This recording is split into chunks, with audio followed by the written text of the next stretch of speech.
Grandpa's feeling a little frisky today. Let me say something to all you and be as clear and concise as possible.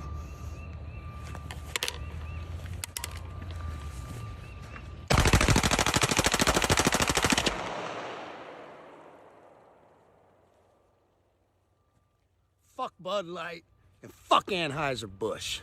Have a terrific day. Why is Kid Rock, one of the biggest rock stars in the world, so upset at Anheuser-Busch and Bud Light?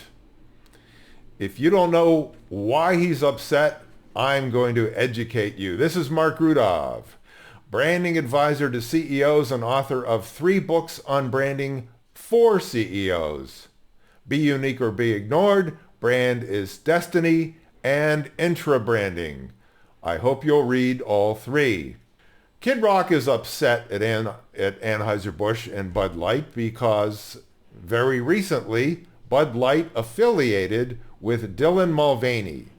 Dylan Mulvaney is a transgender star, if you will, who is celebrating 365 days of womanhood and recently went to the White House to talk to Joe Biden. I mean, that's what this transmania is leading to, folks.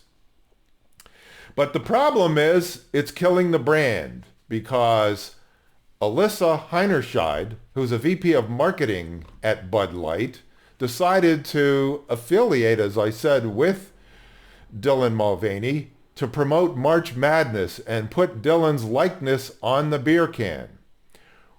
Beer drinkers all over America who like Bud Light are now not buying Bud Light, and distributors are hurting financially. In fact, the company's stock, Anheuser-Busch's stock, dropped more than $6 billion in 6 days. I posted this on Twitter. And you can see my Twitter post. Now, I want you to see Dylan Mulvaney in action so you can decide for yourself and you can understand why beer drinkers like Kid Rock are so pissed at Anheuser-Busch. Roll it. Hi. Impressive carrying skills, right? I got some Bud Lights for us. So, I kept hearing about this thing called March Madness, and I thought we were all just having a hectic month, but it turns out it has something to do with sports. And I'm not sure exactly which sport, but either way, it's a cause to celebrate. This month, I celebrated my day 365 of womanhood, and Bud Light sent me possibly the best gift ever, a can with my face on it. Check out my Instagram story to see how you can enjoy March Madness with Bud Light and maybe win some money too. Love ya! Cheers! Go team! Whatever team you love, I love too. Okay. Love ya. Okay, break a leg. Now you can understand why the typical Bud Light beer drinker, and Bud Light is it's a party beer, and it's the #1 beer in the world.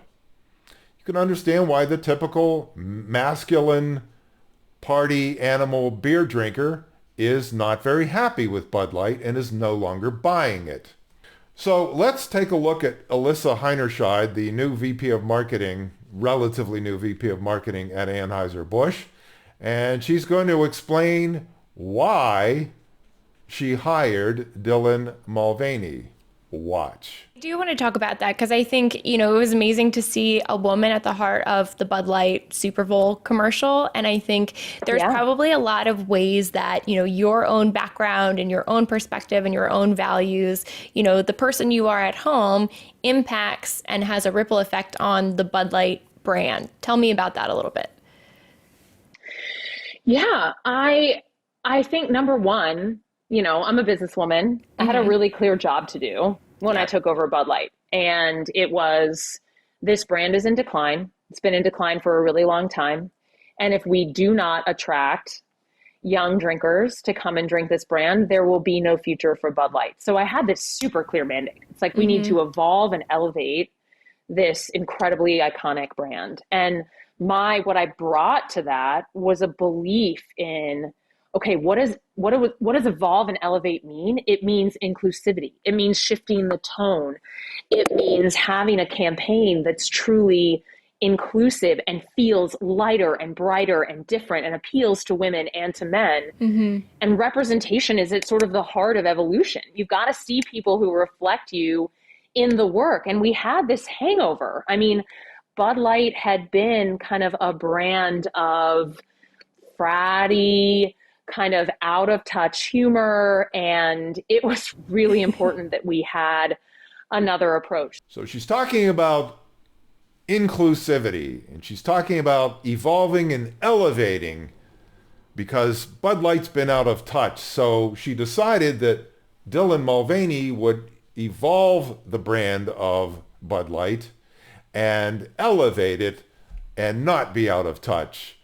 Well, as you know, it backfired big time. What's ironic is that back in Alyssa's Harvard days, she was quite fratty herself. Look at these pictures of her drinking beer, guzzling beer, having a good time, even inflating a condom. Hypocrisy, I think. Here's a chart from Zero Hedge, a very good chart from Zero Hedge that shows that this started on April 2nd and then it started to roll out of control on April 6th. And from the 6th to the 12th of the 13th, the stock dropped precipitously, while at the same time, Molson's stock rose by $320 million. So this is directly attributable to the affiliation with Dylan Mulvaney. This is a branding blunder of epic proportions. Now here's the thing. Either Brendan Whitworth, the CEO of Anheuser-Busch, knew what Alyssa was doing the whole time and condoned it, and upon realizing his huge mistake was not man enough, even though he was a Marine and in the CIA, was not man enough to face the press to say, we really goofed. But the rumors swirling around the industry were that Alyssa was rogue. She went off on her own and he had no idea this had happened.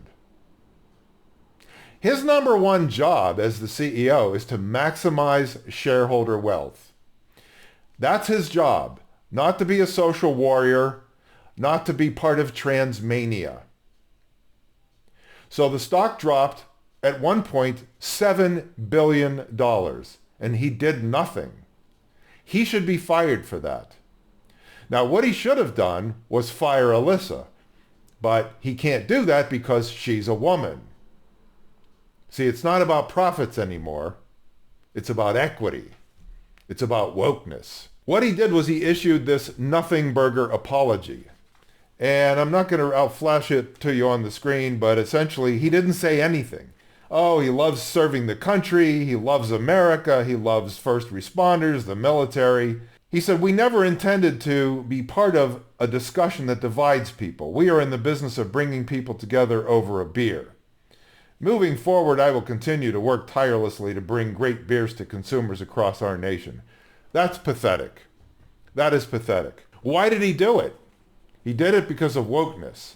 You have George Soros funding the Human Resource Council, and they put out this corporate equality index, which rates each company in how it is dealing with LGBTQ issues. And then you have Klaus Schwab at the World Economic Forum with the ESG, the environmental, social, and governance, basically doing the same thing, except the E means climate change, in addition to the same thing we're discussing here. So CEOs all over America are scared to death of being real CEOs. They're really chief ESG officers, not chief executive officers. And so he was chicken to face the mob, to fire Alyssa, to be man enough to face the cameras. But this is what he should have said. Ladies and gentlemen, I'm the CEO of Anheuser-Busch. My name is Brendan Whitworth. We made a huge mistake in our company, and I want to apologize both to the customers and the shareholders. We lost a lot of money because of this mistake, and I vow never to let that happen again. Our business is selling beer. Our business is not satisfying the woke mob, the Mulvaney mob, selling beer and pleasing our customers. And that's what we're going to do from now on. And I'm never going to hire a woke employee again. This is not going to happen. Thank you very much. That's what a real man would have done. That's what a real CEO would have done. He didn't do it. Now, if you want me to help you be like Brandon, go to someone else. I won't do it. Once again, Marc Rudov, branding advisor to CEOs. Find me at markrudov.com.